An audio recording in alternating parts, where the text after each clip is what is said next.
Salut,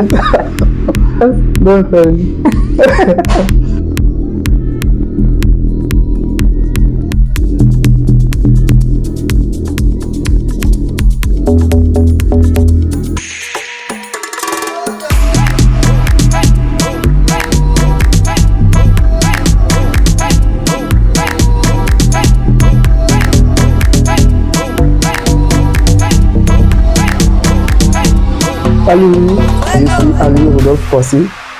Je suis danseur-interprète, je suis professeur de danse, je suis agent au Centre national des arts et de la culture de Côte d'Ivoire.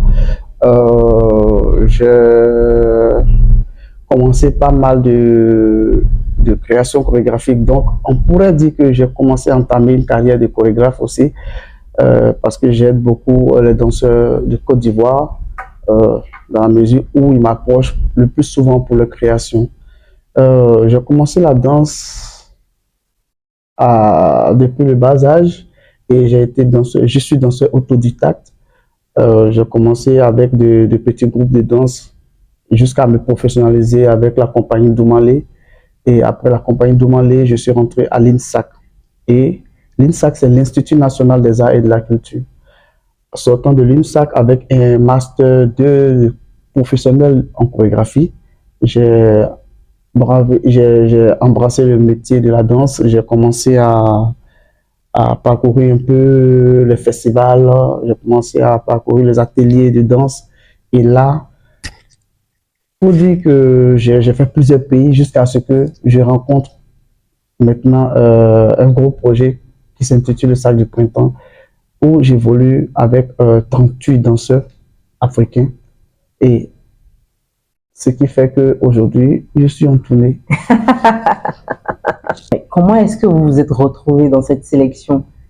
Effectivement, au passage, je dirais encore, je vais saluer une grande sœur à nous qui est bon, pas une pionnière, mais qui fait beaucoup pour les danseurs ivoiriens, qui est en l'occurrence Ange Aoussou. C'est elle-même qui a eu écho de cette opportunité, qui était un casting réservé aux danseurs africains, et elle nous a fait part de ce casting. Et là, elle nous boostait à aller nous inscrire à faire ce casting-là. Vraiment, à vrai dire, on était un peu réticents chacun, on ne savait pas de quoi il s'agissait. Mais elle savait déjà de quoi il s'agissait, donc elle nous mettait la pression de nous inscrire. Et c'est là que je me suis inscrit. On s'inscrit, on se retrouve avec beaucoup de danseurs, près de 40 danseurs ivoiriens. Et là, on est sélectionné parmi les sélections, mais je faisais partie et on s'est retrouvé encore au Sénégal pour une deuxième audition qui a regroupé plus de 100 personnes. Et là, j'ai été parmi les 38 danseurs. Waouh! Grâce. Waouh! C'est impressionnant. Mais ça fait la deuxième fois qu'on entend ce nom. Alors, Ange Aoussou, où que tu sois, shout out to you. Un gros coucou à toi et merci pour tout ce que tu fais pour les danseurs africains en général et ivoiriens en particulier. Ouais, alors, parlez-nous un tout petit peu de votre expérience à travers le Sac du Printemps, parce que ça fait quand même 4 ans, ouais. 4 à 5 ans que vous êtes dans ce projet-là. Ouais. C'est énorme. Parlez-nous un peu comment ça se passe, émotionnellement, physiquement, techniquement. Dites-nous. Le sacre. On arrive... pas pour, on veut tout savoir. Ouais. On arrive là,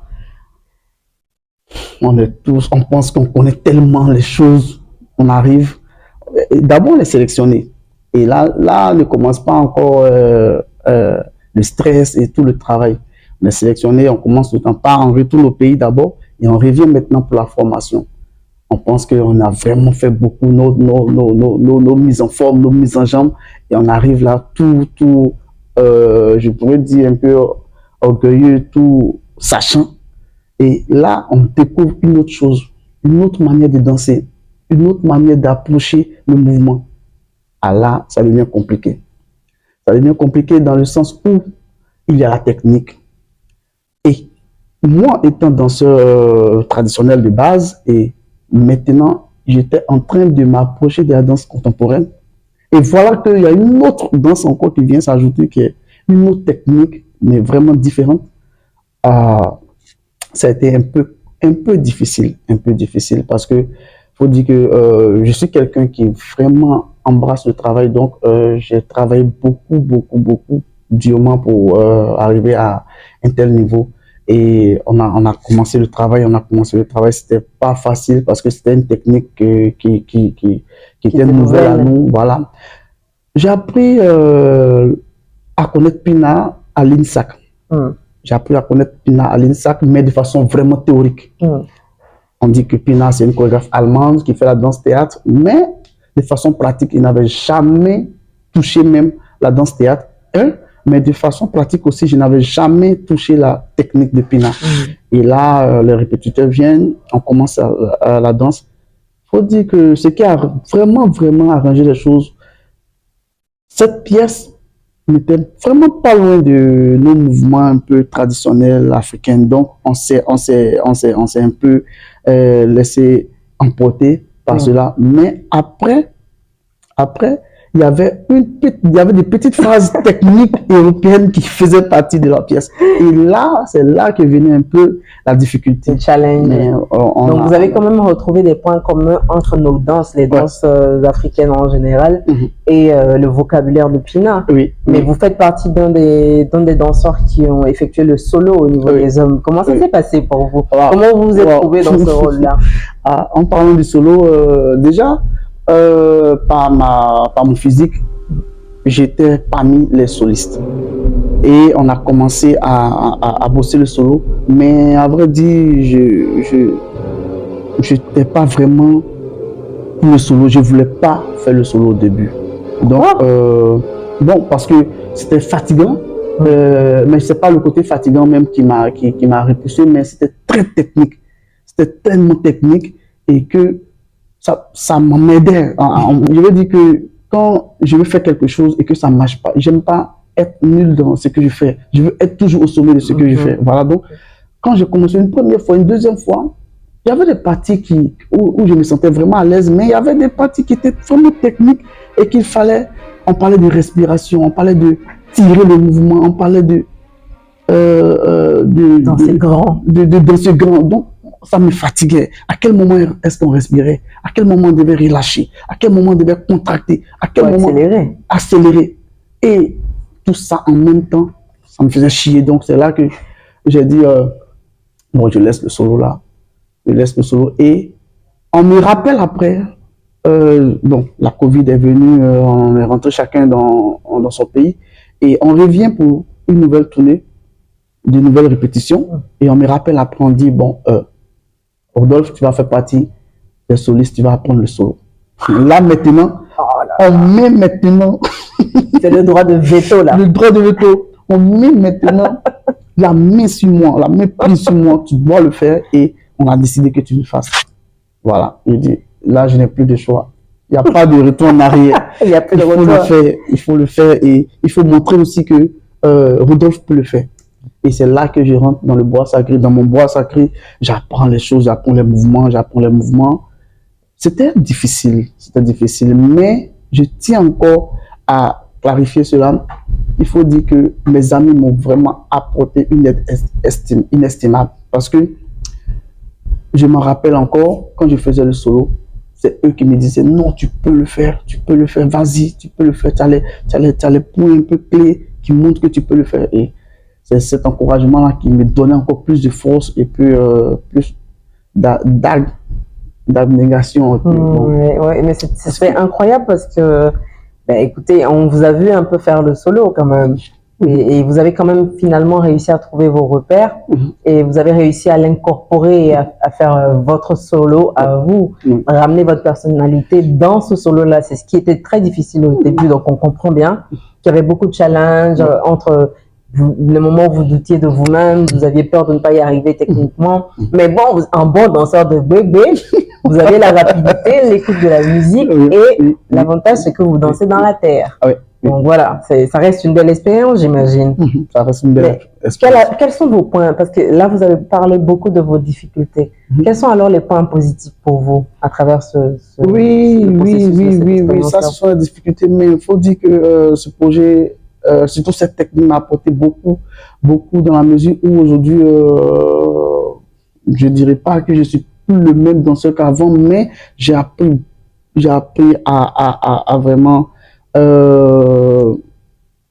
être moi-même, à vraiment être moi-même sur scène, à vraiment respirer dans les mouvements. C'est vrai même que dans les autres danses traditionnelles, danses contemporaines, il y a la respiration, mais je n'étais pas vraiment conscient de certaines pauses dans la danse. C'est-à-dire que la danse traditionnelle, pour moi, c'est inné.